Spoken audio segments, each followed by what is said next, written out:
jalas Riki disainitud Adidase kossid. See on päris Adidas. Ta on Adidasele spetsiaalselt tema poolt disainitud, aga mugavad need, kusjuures hullult mugavad on. Et see näeb UFO välja, aga jalas on ikka jube hea. Kuidas tundub?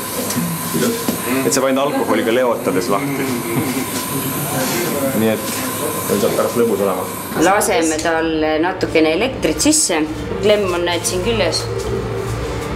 See, mis puudutab vastu ihu, et kehas oleks mingisugune elektrilaeng.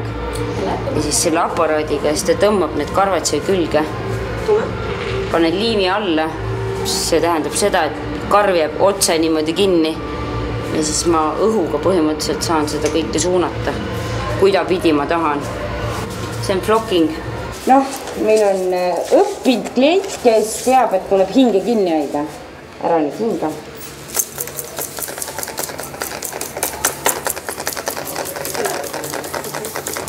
Aga varsti hakkab see liim mõnusalt nagu kiskuma, see on hea tunne.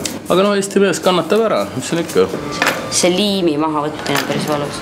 Kõik vaatavad trummareid, meie esimesed hetked intsul on, ütleme, 30 sekundit, siis kitarristidel on see, et bändso saab rohkem, siis on see, kus ma tulen sisse ja mängin ühte nooti ja järgmine hetk, nii kui trummarid välja tulnud, siis on hambad, siis on keegi ei vaata enam meid, me võime seal, ma ei tea, mida teha.